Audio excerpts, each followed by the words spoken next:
Chapter 7. In the first part, we see Lenina and Bernard's arrival at the reservation.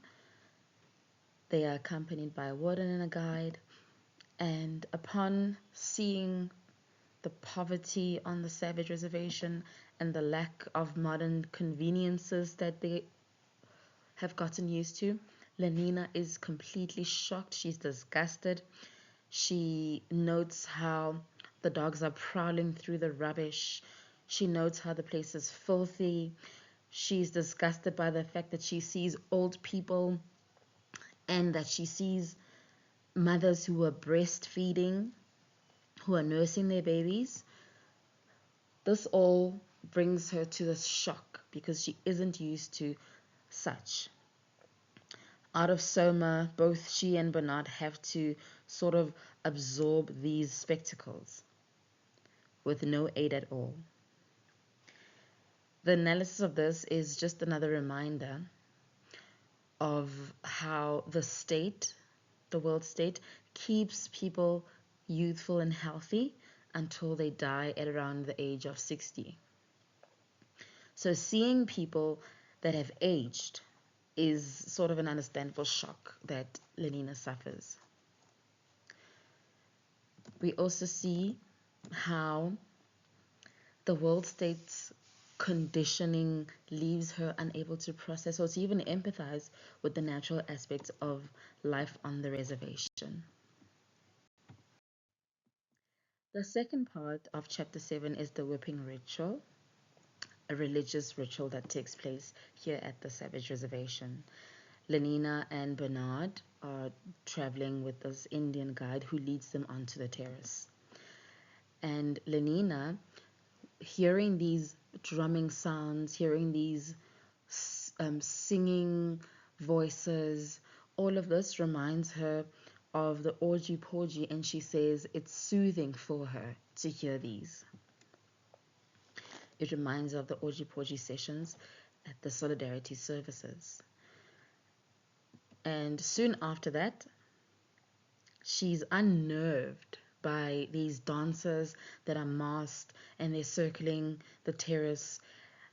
And not just that, she notes how they have these snakes.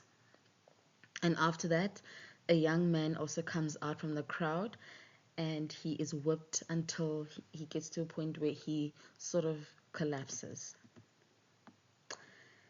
Upon that, she's obviously very shocked, she's unnerved, she wishes she had her Soma with her. So this ritual dance includes extreme suffering. It includes emotions that Lenina has never had to deal with. She can't comprehend these emotions. They have no value to the state. In fact, these feelings are completely unproductive viewed by the state. On this savage reservation in Malpace, it's normal for people to feel this way. They all have the sense of value for the community's identity and the community's cohesion. Even though this looks terrible, it's part of what they do. It's part of what is normal for them. The third part of chapter 7 is the introduction of John. And he is described in the text as a pale-skinned, blue-eyed man in Indian dress. He also speaks in Shakespearean English, and he says he wishes he were the one to be whipped instead of the man, the little boy who just got whipped. He says he longs to be in his place. And when Lenina speaks to him, he sort of pauses because he's fascinated by Lenina, and he says Lenina is beautiful. He thinks Lenina is beautiful. We see how, even though he is in a different environment, in a different world, he also shares Bernard's sentiments. Bernard always says he's always felt like an outsider. He's always felt alienated. This man also says the same thing. He says he has always felt like he does not belong in Malpace. He has this longing for something new, for a powerful emotion, which is why he also suggests to take the place of this boy, or that rather, he would like to take the place of this boy.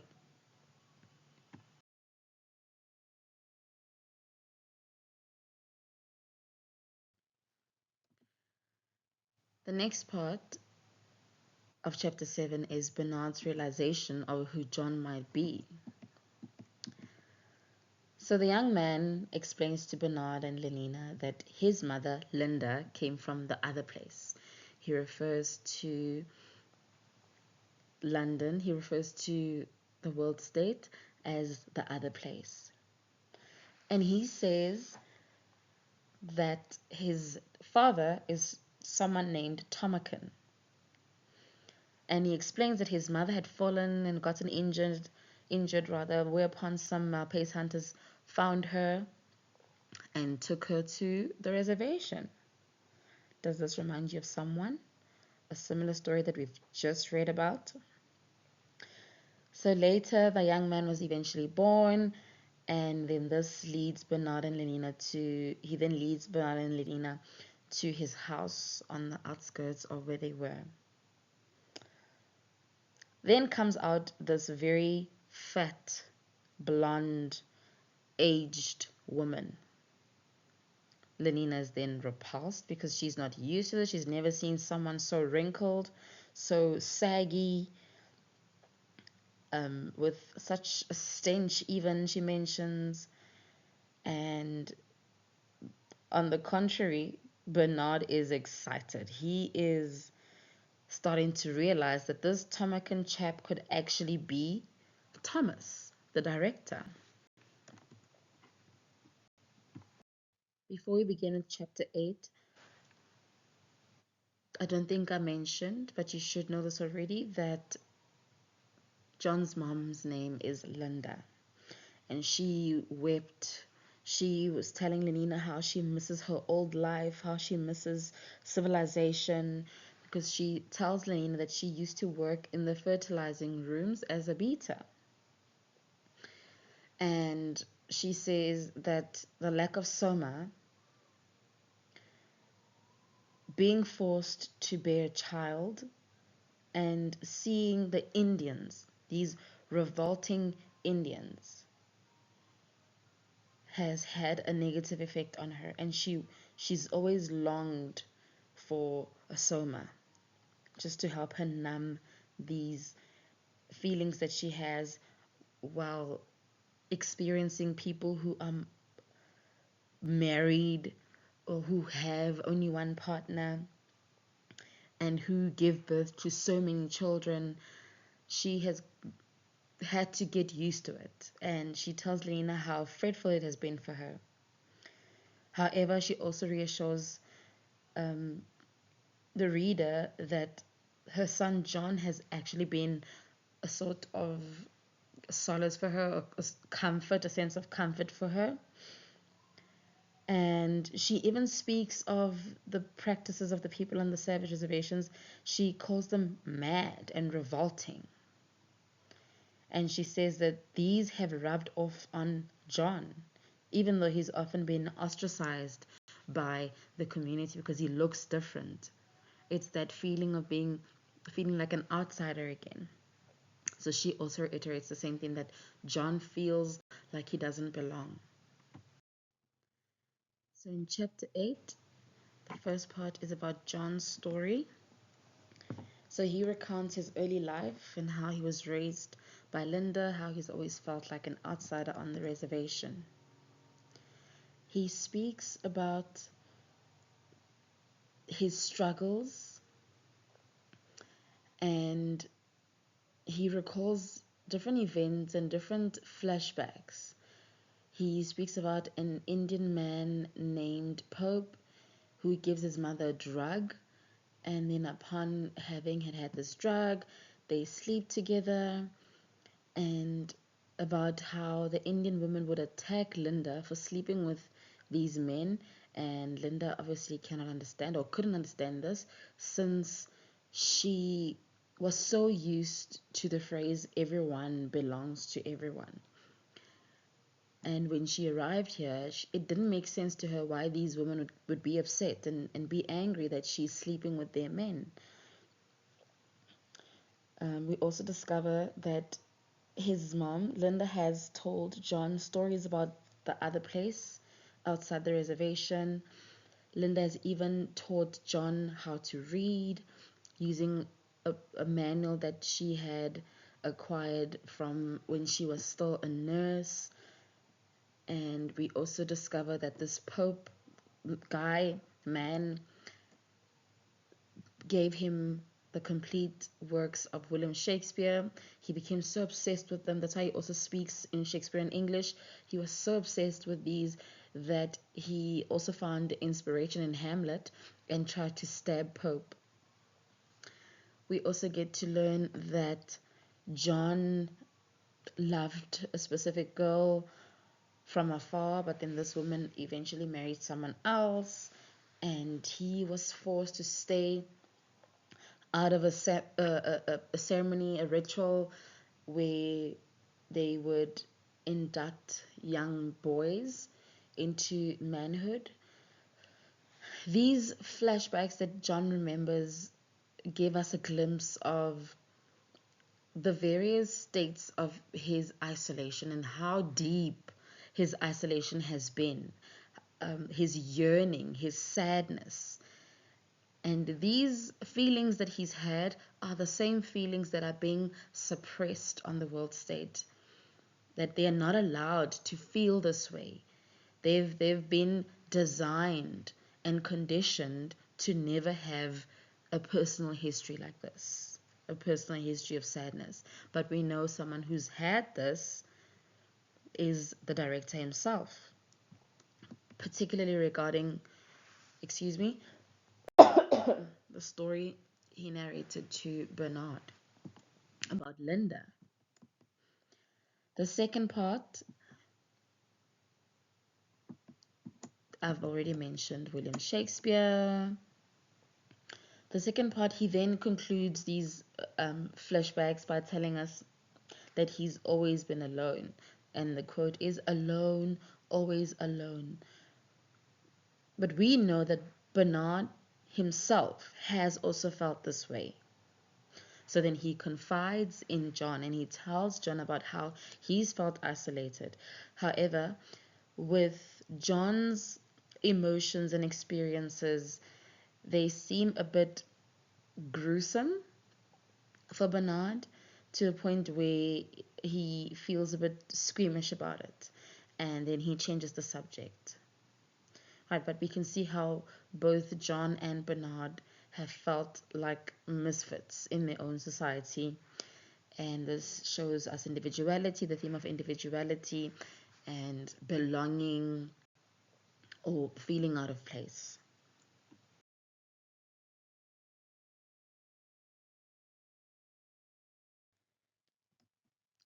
Bernard feels sorry for John.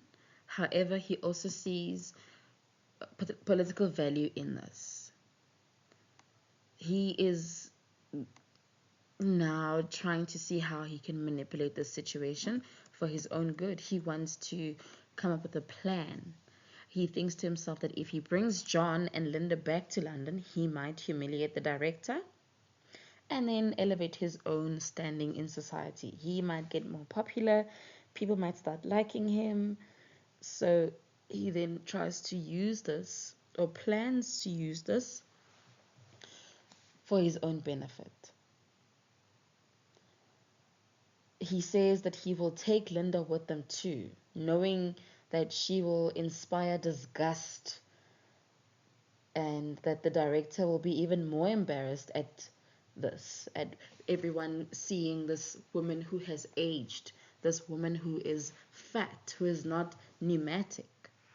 So he wants to use this in order to embarrass the director.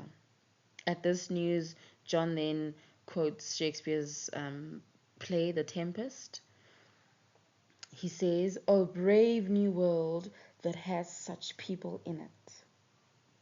Bernard then suggests that maybe John had better wait until he sees what this world is like, this brave new world that he is so excited to be exposed to. John tells him, Bernard tells him, maybe wait before you get to see this new world.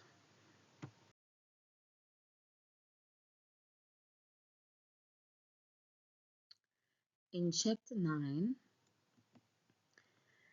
Lenina takes about 6 half-gram Soma tablets after having had experienced the traumatic emotional upheaval of the Savage Reservation so that she can sleep through the entire day. It says she will sleep for about 18 hours. We see how her internal conflict is masked by the reliance on what she's been conditioned to use as a sort of escape. She feels unsettled but doesn't understand this feeling that she has, and she can't process this feeling.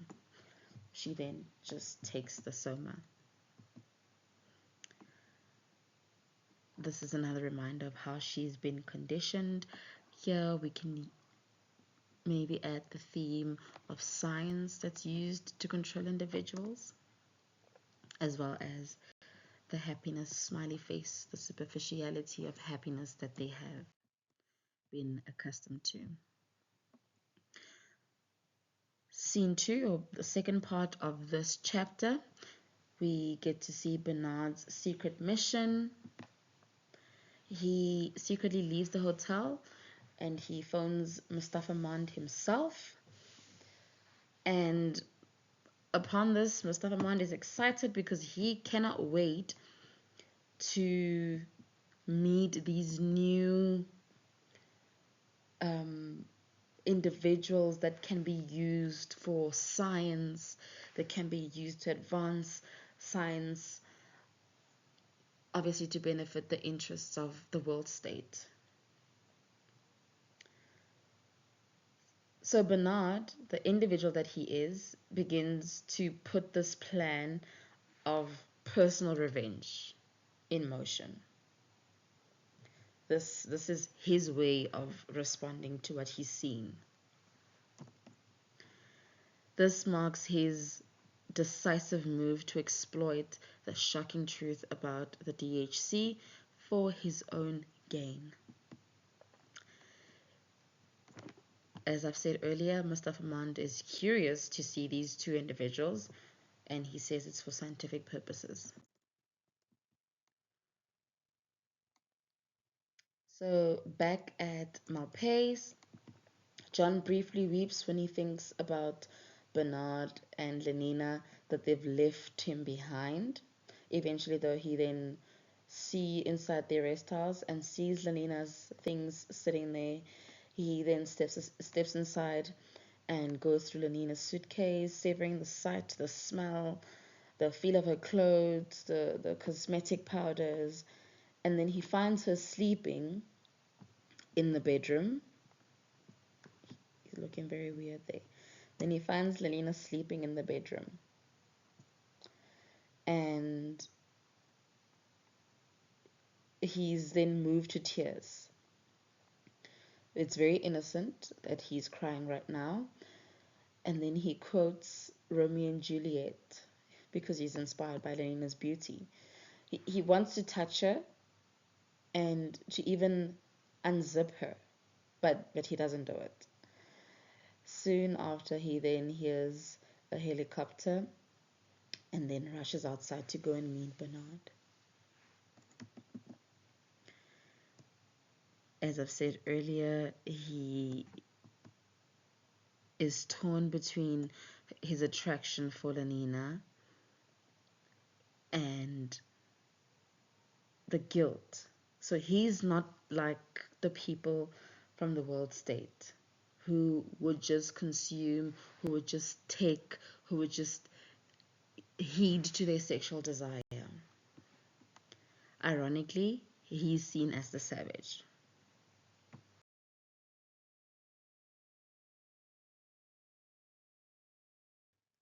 Chapter 10, we are back at the hatchery. Chapter 10 takes place at the London hatchery. We're back at the conditioning center, and we see how the hatchery is abuzz with work. Eggs are being fertilized, embryos, destinies are being already decided upon, infants are fed, the other children are listening to the sleeping children are listening to the hypnopedic conditioning recordings. The others are engaging in erotic play. Life is normal. However, the director looks a bit grim. In the text, the author compares this behavior, this normal, crazy behavior in the hatchery as a buzzing hive, highlighting that the success of the world state in conditioning is at its prime. However, like I said, we see how the director is a bit grim because he wants to dismiss Bernard for his behavior. And he wants to basically take action. We see how the director tells Henry Foster that Bernard is meeting him in the room soon because there are so many, please excuse that, because there are so many high caste workers that are present, and he explains that Bernard's intellect brings moral responsibilities, and his unorthodox behavior will risk corrupting other people around him.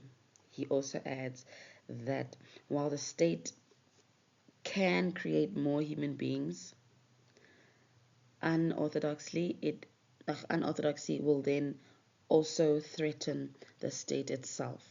So he wants to make a public example of Bernard to prevent further unorthodox behavior from other members of the state, of the world state. And then when Bernard eventually arrives, the director announces to the workers that Bernard has betrayed the society with his heretical views about sports, about Soma, about sex and what he believes in, and he will now dismiss him with dishonor. He will send him to the most remote center possible, which is in Iceland. And here he says he can continue to corrupt others with his unforwardly example. And then he asks if Bernard has anything to say for himself. To his surprise, Bernard says, well, I thought you'd never ask. I do have something that I would like to say. And can you guess what this is? So he then summons Linda into the room, and the perpetuality youthful workers look at Linda in disgust. They're amazed and horrified by this sagging appearance, old wrinkled appearance. However, Linda just embraces the director, and soon the room's laughter just turns to embarrassment, because Linda then says that the director is actually the father.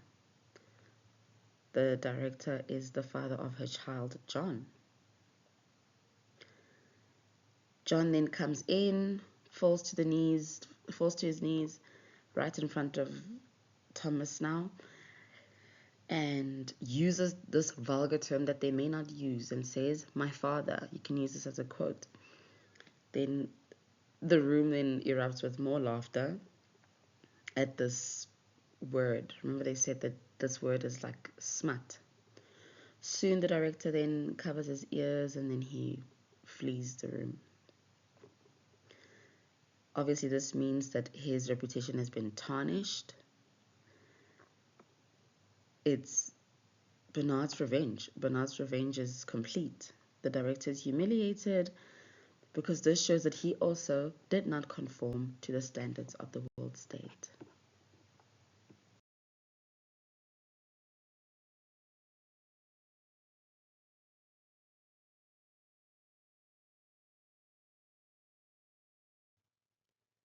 In chapter 11, the director then resigns from his position. Meanwhile, all of the higher ups, the upper caste members, are eager to see John out of curiosity, excuse me, and they refer to him as the Savage. Since Linda is old, ugly, and a mother, no one is really interested in seeing her. And she doesn't care because she's just happy that she can take her drug again. Her normal drug, the drug that suppresses all other emotions, unlike the one that she was offered out in the Savage Reservation that wasn't so effective. So she's just happy that she has the soma again, which was one of the things that motivated her to actually return. And then a doctor warns Bernard and John that the constant soma use will lead to Linda's death within a couple of months, but says that since she is of no value to the state, they don't really care, and it doesn't really matter that she will die.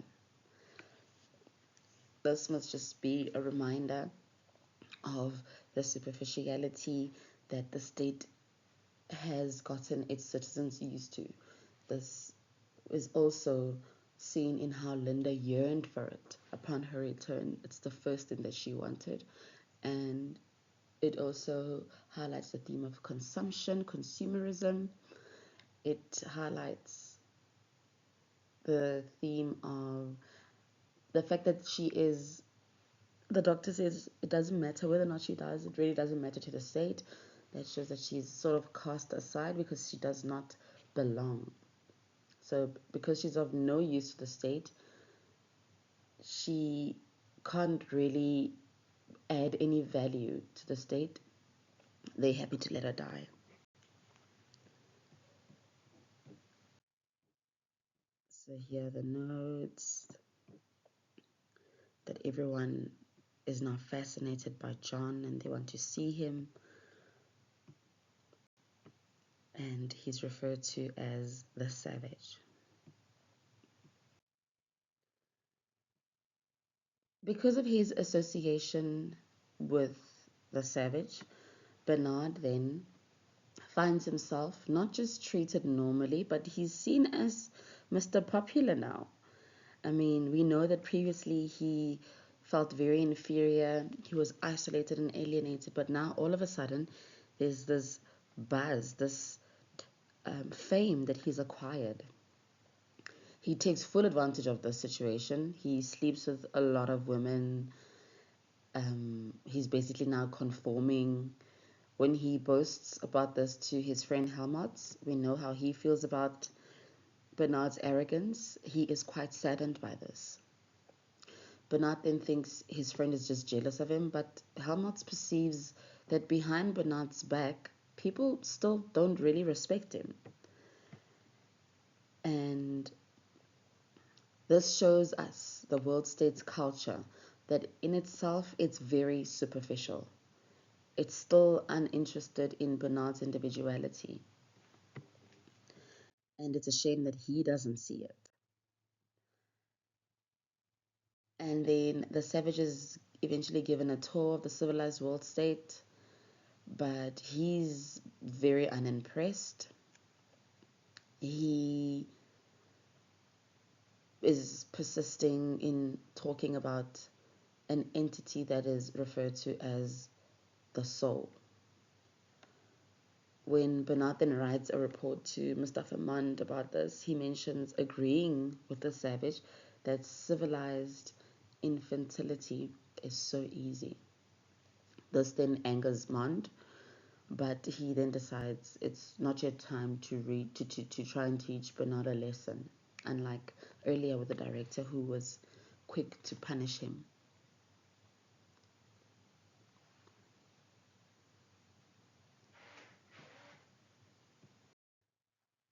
One day, while touring the factory,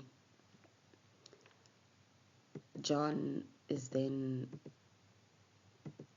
still reciting Shakespeare, O Brave New World. And as he does this, this phrase becomes even more ironic because he now gets to see that this is not as ideal of a place as he thought it would be. Then he visits Linda in the midst of her permanent summer holiday. And we also find out that Bernard and John visit Eton, where the children, the upper class children, are taught about contraceptive use, and they even shown a video or a film about Indian religion rituals upon which they laugh.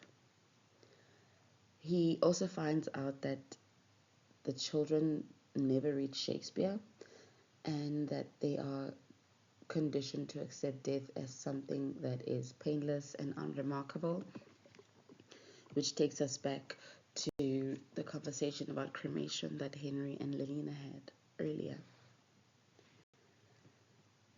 And Lalina and John's relationship in this chapter is quite complex, as she wants to have John.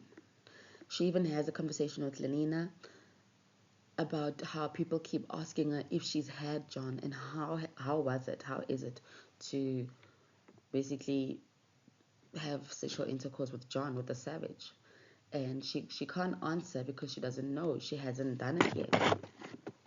And we know that John also has this conflicting feeling regarding Lenina. He also has this desire, but at the same time he feels guilty because it's not normal for him. It shouldn't be normal for him as it is for Lenina. And eventually they go on a date to watch a feelie, and this feelie is about a woman who is kidnapped by a man who was deconditioned. And obviously this film makes Lena quite excited, and she makes the assumption that they will go to an apartment together, but this doesn't happen. Instead, John just basically bids her good night and he goes home. And when he gets home, guess what he reads? Othello.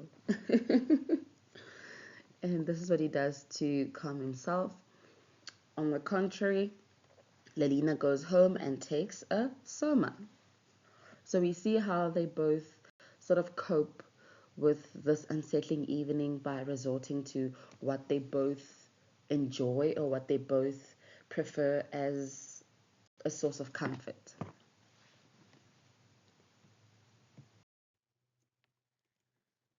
Finally, Bernard becomes a bit less famous, less popular among people who initially found him to be very interesting, obviously because of John. And we will explore this now again in chapter 12.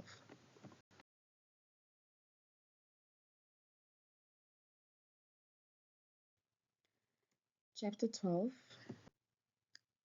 begins at a party that Bernard throws so that people can get to meet John. However, John decides he will remain in his room. He will not come out. Instead, he just shouts and he insults the people. He refuses to attend the party since he's so disgusted by their way of life. Ultimately, this leads to the guests growing angry at Bernard, and we know that they were obviously attending the party for John's sake or to get to see John since he's so interesting. And his initial arrogance, his initial boasting, his pride now starts to backfire. He almost becomes less popular immediately, instantly. Lenina then also attends this party, But now she becomes angry that John isn't here, and she grows very frustrated. She leaves, and then John's descent into bitterness. He becomes paranoid, he becomes resentful because that sense of popularity has now crumbled. And he then lashes out on John and Helmholtz.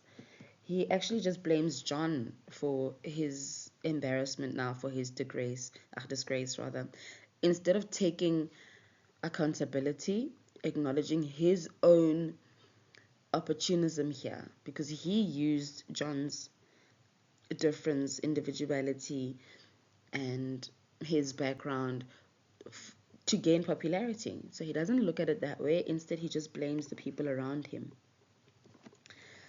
So he discovers that in his individuality, he'll never actually truly fit in within the World State Society, and that brief acceptance was very superficial, highlighting the nature of the world state.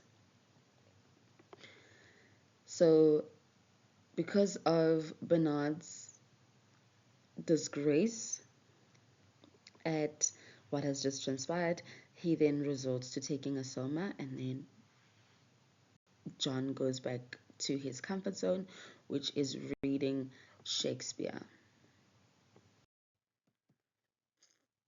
Despite what's happening, we see a growing connection between John and Helmholtz. Helmholtz is very happy because he's now found something to write about. Him and the savage become good friends, and this obviously sparks jealousy in Bernard. So he recites his rhymes. Remember, he works in propaganda, so he shares his rhymes with with the savage, and John in return shares a few lines of Shakespeare with Helmholtz. This relationship between the two of them also highlights how Bernard is sort of always an outsider. Once again, he's back to being the outcast. And while this relationship grows, Helmut says he's filled with new emotion.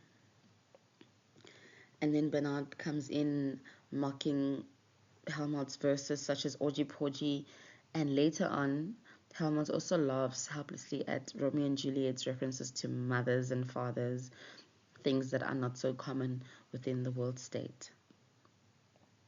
Eventually, Helmut then begins to understand that this powerful emotion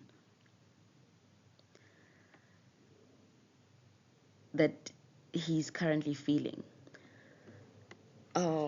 is part of other emotions that have been suppressed or eliminated by this constant superficial happiness. However, even he is so conditioned that certain elements of Shakespeare make no sense to him. So he sort of sees the truth.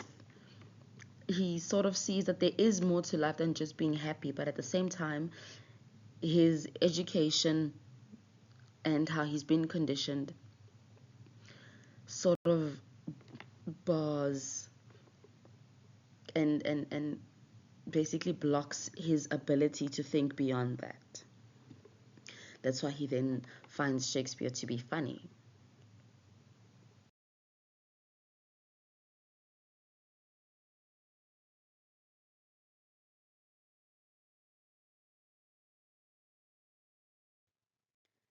Chapter 12 begins at a party that Bernard throws so that people can get to meet John. However, John decides he will remain in his room. He will not come out. Instead, he just shouts and he insults the people. He refuses to attend the party since he's so disgusted by their way of life. Ultimately, this leads to the guests growing angry at Bernard, and we know that they were obviously attending the party for John's sake, or to get to see John since he's so interesting. And his initial arrogance, his initial boasting, his pride now starts to backfire. He almost becomes less popular immediately, instantly. Lenina then also attends this party, but now she becomes angry that John isn't here, and she grows very frustrated. She leaves, and then John's descent into bitterness. He becomes paranoid, he becomes resentful, because that sense of popularity has now crumbled. And he then lashes out on John and Helmholtz. He actually just blames John for his embarrassment now, for his disgrace rather, instead of taking accountability, acknowledging his own opportunism here, because he used John's difference, individuality, and his background to gain popularity. So he doesn't look at it that way. Instead, he just blames the people around him. So he discovers that in his individuality, he'll never actually truly fit in within the World State Society, and that brief acceptance was very superficial, highlighting the nature of the world state.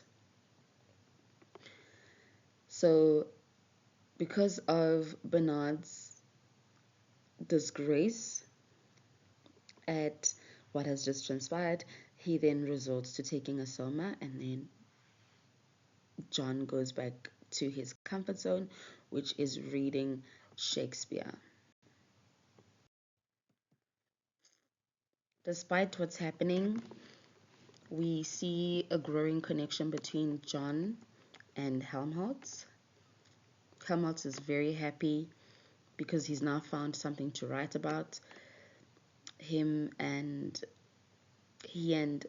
the savage become good friends, and this obviously sparks jealousy in Bernard. So he recites his rhymes. Remember, he works in propaganda, so he shares his rhymes with with the savage, and John in return shares a few lines of Shakespeare with Helmholtz. This relationship between the two of them also highlights how Bernard is sort of always an outsider. Once again, he's back to being the outcast. And while this relationship grows, Helmholtz says he's filled with new emotion.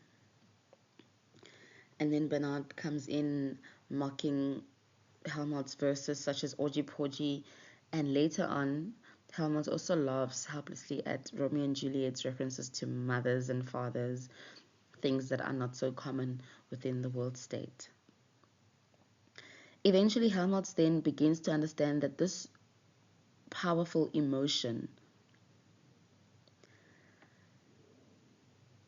that he's currently feeling is part of other emotions that have been suppressed or eliminated by this constant superficial happiness. However, even he is so conditioned that certain elements of Shakespeare make no sense to him. So he sort of sees the truth. He sort of sees that there is more to life than just being happy, but at the same time, his education and how he's been conditioned sort of bars and basically blocks his ability to think beyond that. That's why he then finds Shakespeare to be funny.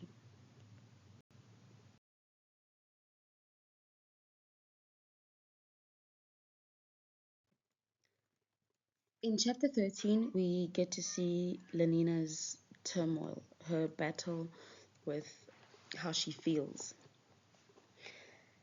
Henry Foster invites Lenina to Ophelia, but she refuses. I mean, we know in the past she would have jumped at this opportunity, but this shows us that she has become a bit preoccupied, sad, and irritable with the fact that John has basically turned her down. She is extremely distracted to the point where she makes a mistake with an embryo, and the mistake is that this embryo will then die 22 years later. Fanny is puzzled by Lenina's emotions. She doesn't understand them, and she just advises Lenina to take what she wants. Go take John, no matter how he feels about it. Make yourself happy. So she can only see the world in terms of the world state. There's nothing beyond this. She just lives her life around what she's been accustomed to, what she's been how she's been conditioned, and then this can be the only manner of advice or the only means of advice that she offers her friend, which is to just take, consume, and indulge. Since she was advised by her friend, she then does as Fanny advised. Excuse me. John was expecting Helmholtz. However, Lenina shows up at his apartment. He then finally falls to his knees before Lenina, praising her beauty and trying to explain that he'd wanted to do something noble to prove himself worthy of Lenina. And Lenina is just irritated because what are you doing? She's just trying to kiss him while he just rambles and says things that are random, that are incoherent, about lions, about vacuum cleaners, and what he's basically willing to do for her. So in the world state where everyone is conditioned to be happy and always get what they want, the ideas of being noble, like what John is trying to do here, are seen as foreign. They've got no value, whereas in our world, we would value nobility so much. That's why Lenina is baffled and she's annoyed by John's desire to sort of demonstrate his worthiness before declaring his love. And this just illustrates the degree of disconnect between these two people. In this part of the chapter, John and Lenina sort of come to an agreement, a slight agreement. John declares his love for Lenina, explaining to her that where he's from, people get married. Lenina is delighted by this declaration, but then horrified at the mention of marriage. Nonetheless, it doesn't stop her from kissing John continuously. And when she begins undressing, he quotes Shakespeare and she responds with a line from a pop song called Hug Me Till You Drug Me. And then he retreats against the wall and suddenly shouts at Lenina and calls her a WHORE and an impudent strumpet. Where have you heard these words before? In Othello. So he pushes her away forcefully, and Lenina grows frightened. Then she hides in the bathroom, examining the wound that she has now incurred from the slap. John then paces up and down in the room, reciting Shakespeare, trying to calm himself down. He then gives Lenina her clothes through the vent over the door.